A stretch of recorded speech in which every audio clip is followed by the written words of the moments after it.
KICI-LP 105.3 FM is Iowa City's nonprofit local radio station. We rely on listener support, and you can help us continue to air great programming like Democracy Now!, Great Taste, Green Room IC, The Situation Room, and This Way Out by making a one-time donation or setting up a recurring donation at our website, KICIRadio.org. Just click on the donate button and become part of the team. KICI-LP. Low power, high impact.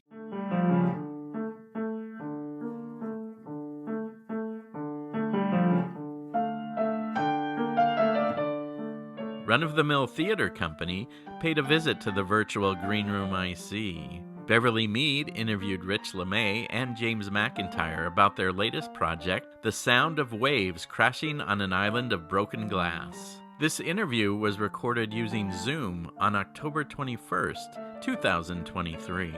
Rich talked about the theater company's origins and the challenges of staging a play in the Mill, a working restaurant.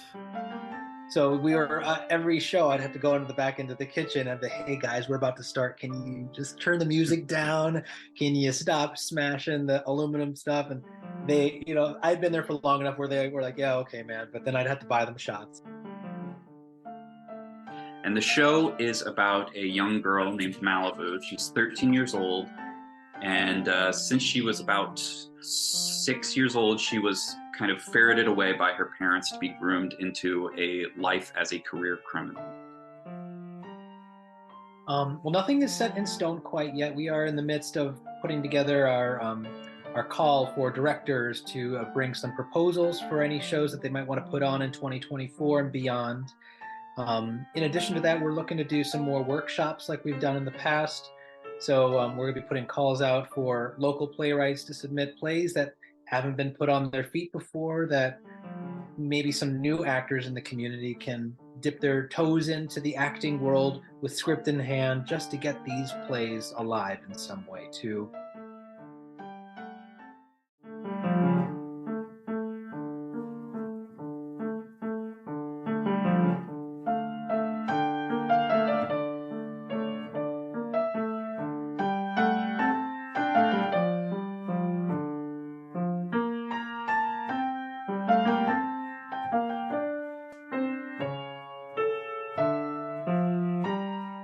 Hello, everyone. Welcome back to another episode of the Green Room IC. This program is KICI Radio's way of showcasing the entertainment industry in the Iowa City area by bringing local actors, comedians, singers, dancers, and organizations to your attention. Lend an ear and find out what the corridor has to offer. My guests today are Rich LeMay and James McIntyre, co-directors of Run-of-the-Mill Theater's upcoming production, The Sound of Waves Crashing on an Island of Broken Glass. Welcome. Thank you very much. Yeah, thanks for having us. Good to have you here. Well, our audience always likes to know who's behind the mic. So won't you each please tell us a bit about yourselves? For instance, where you come from, your background in theater, how long you've been involved with Run-of-the-Mill, etc. Sure. I'll go first. My name is Rich LeMay. I am the co-founder of Run-of-the-Mill Theater Productions. We started back in 2017, and we've been putting on shows in Iowa City ever since then, back when the Mill first existed. I went to school at the University of Iowa, first for psychology, then went back and got another degree in theater arts. A few years later, we founded the company. I also enjoy doing scenic design and acting as well. All right. James. Hi, my name is James McIntyre. I am originally from California and moved to Iowa City in 2019 to pursue my master's degree in biochemistry. Since I've gotten here, I have gotten embroiled in the art scene here and have joined the board of Run-of-the-Mill since 2021, I believe. I think that sounds right. And have participated in many theatrical productions around here. I think my most recent was The Pillow Man with Iowa City Community Theater, which I acted in. But I also like to direct shows quite a bit, and this is probably the biggest undertaking that I've had to do so far. And so I appreciate Rich and the whole production team of ROM sticking by my side for it. All right, very good. Rich, Run of the Mill is not exactly what you call a community theater. Can you tell me how it came about and what exactly you would call it? I mean, I wouldn't go so far as to not call us a community theater. We rely heavily on the community and all its actors and performers, other professionals to help make every show go on. We're a nonprofit entity that began back when I said it did, and yeah, I guess I'm not quite sure what you're implying, but I would love to. Well, no, I wasn't We are implying. unique for sure. Yeah, it was pretty new at the beginning because where was it located in the Oh yeah, beginning? yeah. So back when the Mill Restaurant, may it rest in peace, back when that existed, we were performing exclusively in that location. When the Mill shut down during COVID world, we were kind of nomadic for a year, and then we found the Artifactory in near downtown Iowa City on North Dubuque there, and we've been happy to call that our new home alongside Dreamwell. Very good. James, could you please tell our listeners what the show is about? Yes, I can. So this show, it's a wonderful drama that was written by a friend of mine back in California. It first initially premiered in 2019. And the show is about a young girl named Malibu. She's 13 years old. And since she was about 6 years old, she was kind of ferreted away by her parents to be groomed into a life as a career criminal. And so the play is about Malibu, this young girl, coming to terms with her own identity and trying to avoid being molded into the identity that her parents want to shape for her, while also piecing together bits of her shattered memory using a specific memory about her dance teacher that she had when she was 6 years old. Okay. So you came across it because a friend of yours wrote it. Yes, and it was performed by Phoenix Creative Collective in Merced, California, back in 2019. Okay. Very good. Very good. What made you decide to direct it now? Well, when I first saw it, I was just so incredibly haunted by the narrative and by the incredible performances by all of the original cast that I just knew I have to get my hands on this play somehow, eventually. And recently, it came out that community theater back in my hometown acquired the rights for the show and is planning on putting it on early next year, I believe. And so when I saw that announcement go up, I immediately contacted my friend and was like, can I do this as well? Please, can you? All right. Now, where is your hometown? My hometown is, well, I'm originally from Oakdale, California, but I did a lot of theater in Merced, California, where I went to college as an undergrad. Okay. Very good. How many are in the cast, and what is the age range of the actors? Let's see. So the age range of the actors, we've got the youngest we have, I think he's 10. Yep. And then it spans all the way to another gentleman who is, I believe, probably in his 60s, late 60s or something. I don't know how old Brad is, but yep, we've got quite the age range, and we're excited to have those two young actors bring a whole different type of energy to these roles. Yes, and 7 actors in total. 7 in total. Okay, very good. Who designed your set? It's kind of been between me and James. He and I have tag teamed a number of the technical aspects of the play because it's not terribly given the space constraints that we have at the Artifactory. There's only so many things that a company can do, but between he and I, we've got a pretty good vision about how things are going to be set up there. Very so we've good. been working together to collaborate there. And who is your costumer? The cast members themselves. Yeah, exactly. None of the characters have too much of a crazy costumes or anything like that. So we've been able just to ask people to bring, what they would wear in the winter in a cold winter Idaho world. Sure.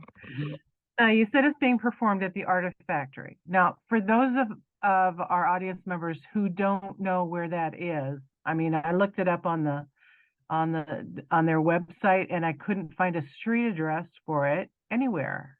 You should add that. I'll have to let Phil know that. Phil Beck is our liaison between the Artifactory entity and us. Okay. I haven't explored their website in a minute, but Yeah, that they exist. They are located at 120 North Dubuque Street. That's on the corner of Market and Dubuque. Market and Dubuque. Okay, very good. It's also in Well, the Wesley Center in case people might. oh, former Wesley Center. Yeah, that'll help a lot of people because they'll be familiar with that. Mhm. Rich, you've been around from the beginning with Run of the Mill. How did it affect Run of the Mill theater productions when, unfortunately, the mill closed?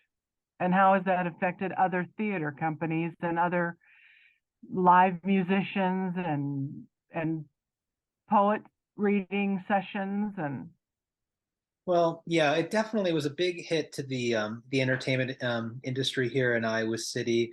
I think a lot of up and coming performers, artists of all kinds, lost an extra stage that they used to call home in some way there. Mhm. Um, it Putting theater on in the back of the mill was so special. It was a warm atmosphere where you could have a meal, have a drink, and then hang out afterwards, and then continue partying and Mhm. schmoozing with other friends and family members. So losing that space was awfully sad. Um, to me, I was bartending there for about 8 years, and I was elated when the owner said that we could even alter the stage there so that we could have wings on the upstage portion of there that we could just pull out to the side and make things look more theatrical. It Um, was great.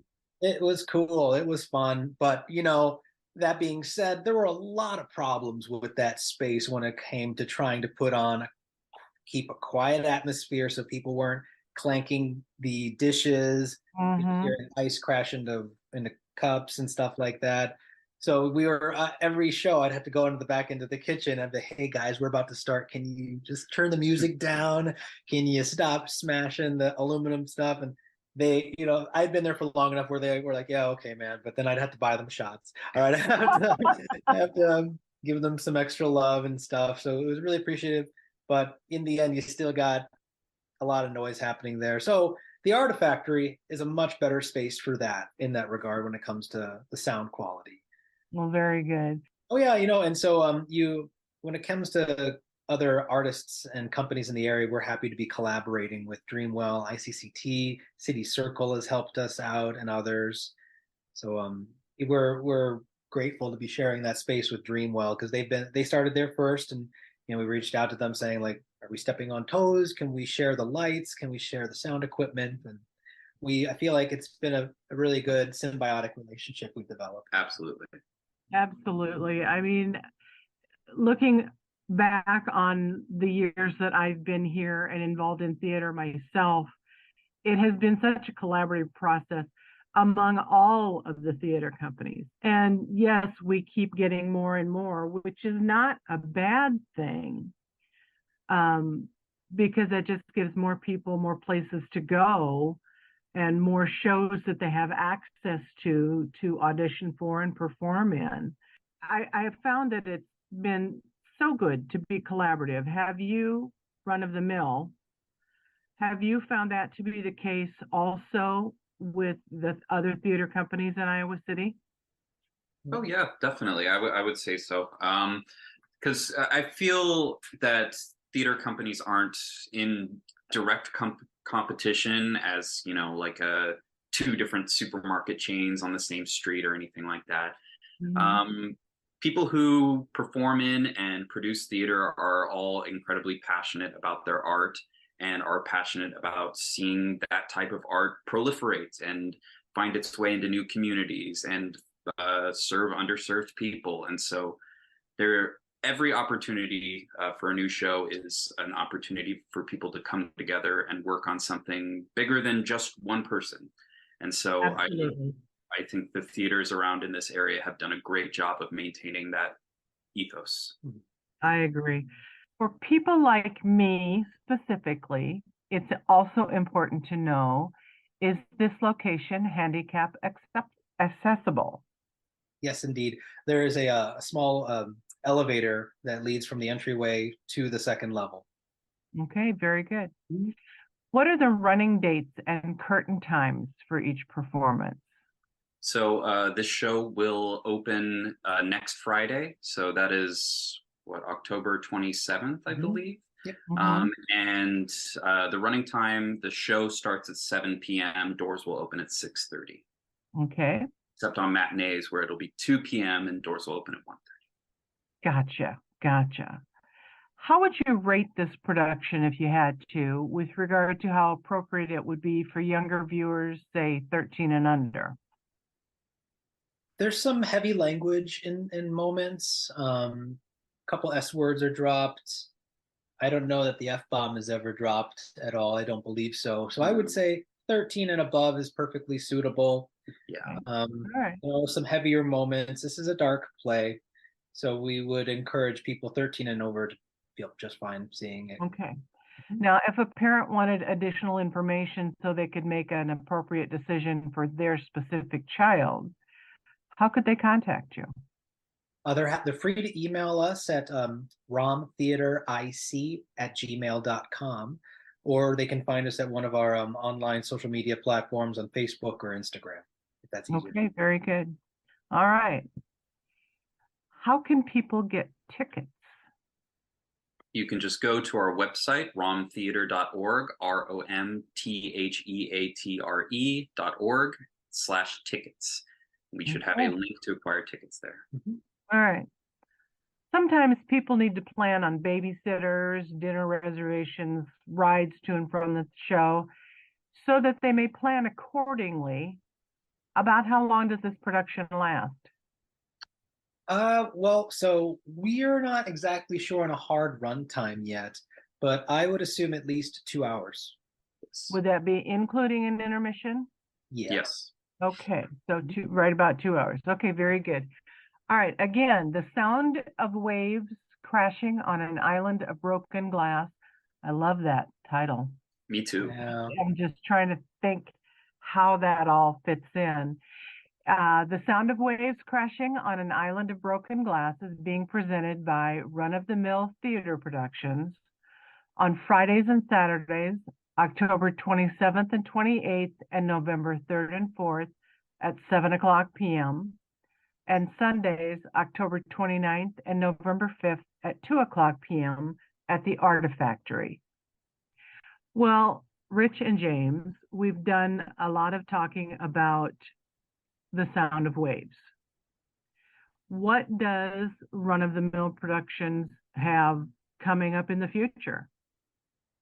Well, nothing is set in stone quite yet. We are in the midst of putting together our call for directors to bring some proposals for any shows that they might want to put on in 2024 and beyond. In addition to that, we're looking to do some more workshops like we've done in the past.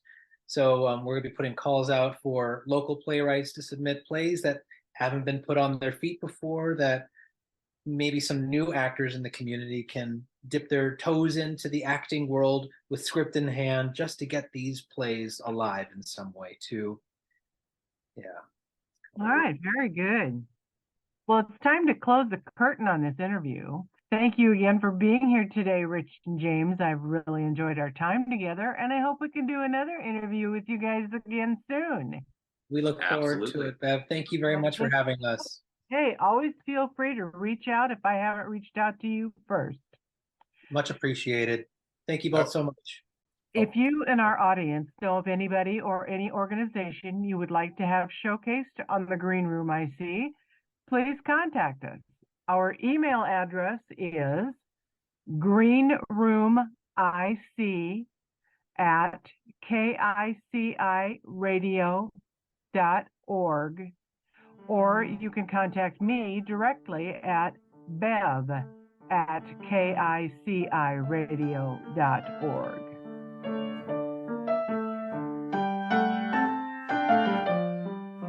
The Green Room IC is an original production of KICI Radio in Iowa City. The host for this episode is Beverly Mead, with production by Craig Jarvie. Music used in this Green Room IC episode for the play The Sound of Waves Crashing on an Island of Broken Glass is titled Keep Dancing and was written and performed by James McIntyre.